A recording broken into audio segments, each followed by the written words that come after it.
What is the primary need that a woman wants from her husband? What's the primary emotion? That is the continual love and the continual enveloping of that attention, that the husband always makes his wife his priority. The husband always shows his wife that I'm thinking about you, I'm caring about you, i.e., I will always love you.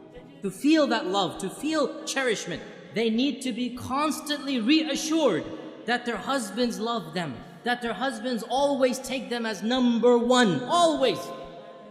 If women could get away with it, they want to be put on the pedestal and the husband just looks at them all day and night, and that would be great for them, right? They want to be number one in their husbands' lives. So they want constant reassurance that the husband always loves them. Now, brothers, listen to this. Wives, do not take your love for granted. You take your wife's love for granted. You don't need your wife to constantly reassure you that you love me, you love me. No, you take it for granted. The fact that she's still living with you shows you she loves you. Well, it doesn't work the other way around. It does not work the other way around. A woman is always double guessing. Does he still love me? Does he still think about me? Does he still care about me? Does he still put me number one? And therefore, a woman has to have constant reassurance. And not only this, but another issue that men need to be sensitive to and understand. Women are very conscious of their looks, and they're comparing their looks with other women all the time. We guys don't do that. We don't care about other looks of men, and we don't compare ourselves. But women are always thinking, am I still beautiful enough for him? Does he still think me attractive? Maybe I've gained a few pounds, maybe after the third kid, this and that. She's always double guessing her looks, her figure.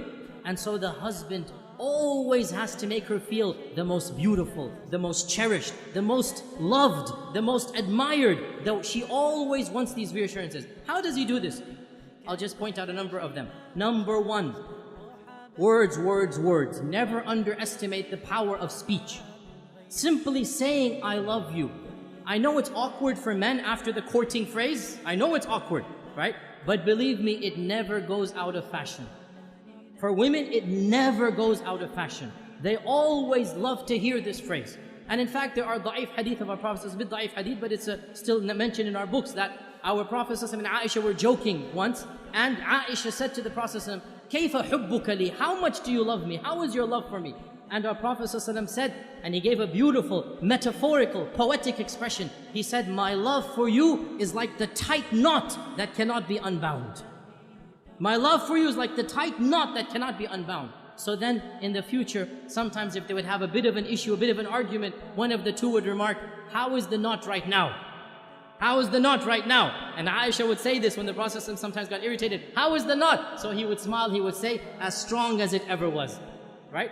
And this hadith is in Daraqutni. Now the point being that the words, I love you, are something very important, but not just I love you. Praising her and what she does. Husbands, never take your wife's actions for granted. Suppose she is cooking and cleaning most of the time. Never take it for granted. Always, once in a while, come and compliment her. MashaAllah, that was great. You know, I really appreciate what you're doing for me. Those words, they go a long way. Your wife realizes, you know what, he's not taking me for granted. Very important. Praise her looks when she dresses up, when she does something extra special for you. Never take it for granted. Husbands, you all know the big danger of forgetting anniversaries, right? You all know how dangerous that is. Why do women want you to know their anniversaries? Because it makes them feel you still love them. Makes them feel he still remembers me, he still cherishes me.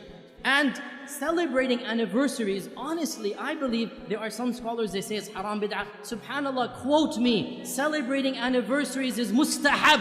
It is encouraged in our religion. What greater thing to do than for the husband to tell his wife over and over again that I love you, I'll do it all over again. Take them out for a romantic dinner. Be romantic with your wife. What better way of showing that love? There's nothing wrong at all to show that love on your anniversary days. This is something that the Sharia encourages the husband and wife to have that lovely bond together. Another thing that the woman wants is time. And time, this is now a difference in language. For husbands, time means the watch on your hand. So when the wife says, you never spend time with me, immediately he goes into calculation mode. I sleep 8 hours in the day, I have breakfast 1 hour, I come home, that's 10 hours with you. How can you say I never have time for you? right? Because he's thinking of time in the dictionary definition of time. That's the clock. No, no, no, no. Women have a different dictionary. Women have a different vocabulary. For women, time means attention. Undivided quality attention. So, you're working 5 days of the week. You have that Saturday night free, and you want to go and you want to watch a television match. You want to watch a cricket game. You want to go and play some basketball. You want to do this and that. That is quality time. And you have just shown your wife, when you have quality time, you don't want to spend it with her. So what does that mean? You never go out with the guys? No, of course you have to go out with the guys. But understand, when she's asking for time, she wants quality time. And this also, when she comes to you to come for advice, she wants some issue to solve. One of the biggest problems that men have is they think as if the woman is coming to him to solve her problem. So immediately he'll say, oh, you did this wrong, you did that wrong, you should do this, you should do that. And that is not what the woman wants. What does the woman want? The woman wants a loving ear, a sympathetic ear. She wants somebody to listen to her problem, to be sympathetic to her, not necessarily to solve her problem. This is quality time. To express that whatever she went through was frustrating, was problematic, and inshallah, they will work it out. You have to give what the woman wants, and in return, she will give what you want. When the man gives love, when the man gives that, what we call romance, and romance is nothing. Men think romance is a very dangerous word. They never want to use it, right? All romance means is you show her you're thinking about her. You show her you're caring about her. Husbands, the phrase I love you, giving roses, remembering the anniversaries, taking them out, spending quality time. This is what romance is. When you give the wife the love, you make her feel like she's number one. Guess what? She'll make you feel like you're number one. And so the both of you make each other feel like number one. And that's exactly what marriage is all about.